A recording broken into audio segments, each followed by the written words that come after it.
guys. Like, a friend to me is someone who, like, you don't have to kiss up to them. You don't have to do this.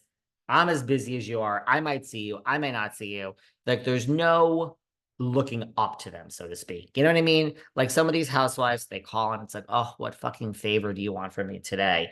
That's not a friend. But Ebony, I consider a friend. So here we had season 13 and we all went and blah blah blah, and we don't want to hear about race and politics and all this other stuff, and this whole episode of the Valley, which I don't mind hearing about that stuff, but you guys do not want to hear about it.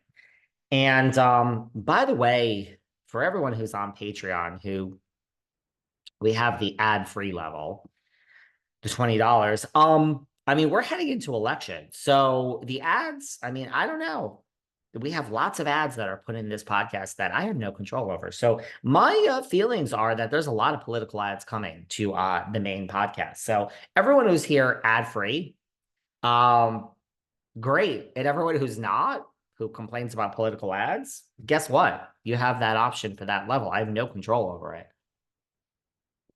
But ad free level will never be ads here. And by the way, endorsements, like when me and Sarah are talking, or I'm telling you, like someone said my skin looks so good, and I'm telling you it's because truly from the bottom of my heart, it's because of oneskin.co, 15% off with code Velvet.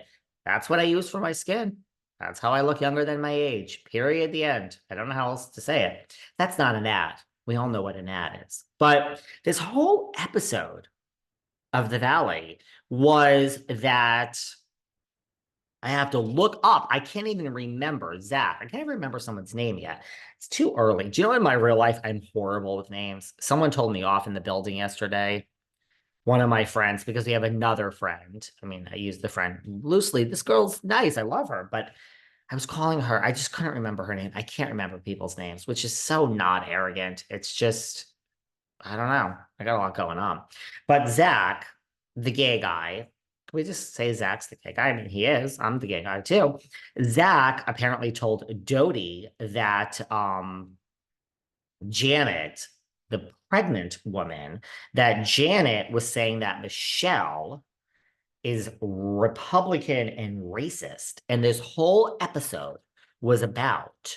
And apparently, according to Zach, first of all, I'm in LA, but according to Zach, well, I'm in here now. According to Zach, being labeled direct quote, being labeled a Republican in LA is suicide, or is like, it just ruins your life. This whole episode is about whether Michelle is a Republican. Is being a Republican the same as being racist? I mean, is that actually a question? Are you fucking kidding me? I don't care who you guys vote for.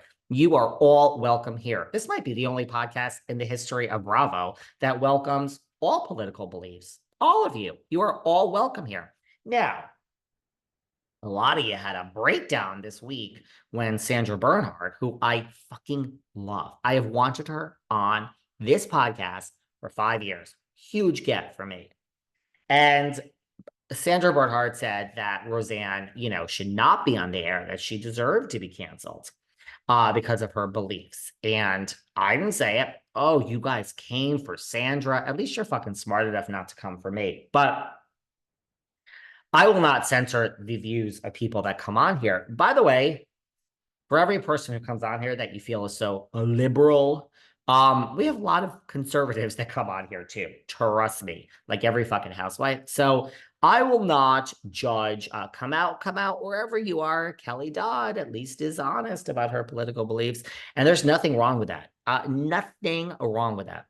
OC, Jersey, a lot of New York, very conservative. Well, the old New York. I shouldn't say the reboot, but we welcome everybody here. Okay. So I do not judge. You go and you pull that lever for whoever you want. But my point is, this whole episode was about racism and republicanism. And how are we watching this? Because isn't this the exact stuff that you all say that we don't want to see on reality TV? So I'm just shocked that this whole episode was about this. Dodie, of course, is in the hot seat. She's right at the center of it. I have a huge smile on my face. I've said it before. I said it from day one. Kristin was always my favorite on Vanderpump Rules. always. I just fucking love suck a dick Kristen Doty. I love her. I fucking love her. So she's in the hot seat and she's this and she's that. It's just classic Kristen. I do like that the show ended with Kristen talking about, like, basically, like, I wouldn't, do this to someone or try to cancel someone for their political beliefs or for or call someone a racist, because that's what I was called and that's why I was fired. And then I had to learn and my whole life blew up and I was canceled. I like that they're dealing with this because it's Dodie and she's crying.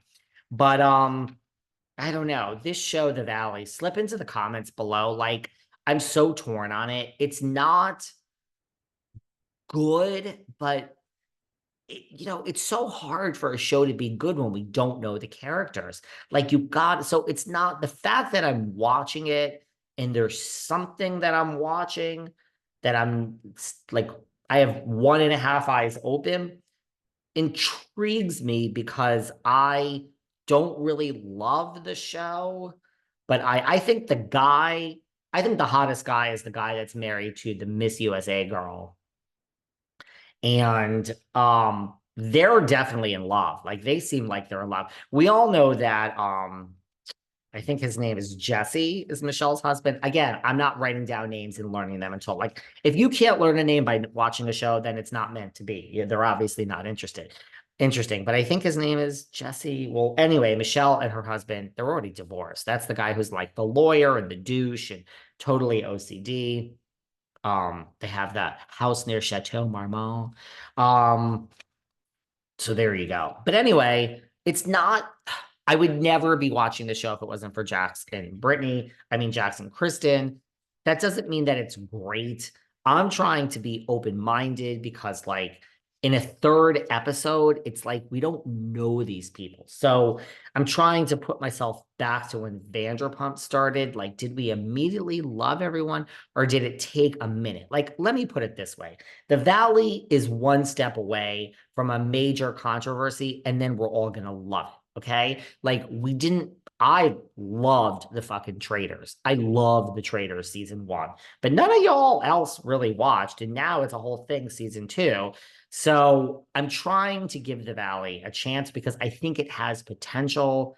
I'm not looking for potential. I do think it's doing okay in the ratings. Like, the last time I looked, it had like Vanderpump had over 1 million, but then this had like 780,000, which, okay, so like 300,000 people are turning the TV off after Vanderpump, but 780,000, that is more than Potomac. That is more than Salt Lake for most of the season, even with Monica. It's more than, I said Potomac, it's plenty more than Miami. It's more than the new New York, although that show is really cheap. This show is cheap too. Nobody was paid a big salary. Jax got more, obviously. Brittany got a little more, Dodie.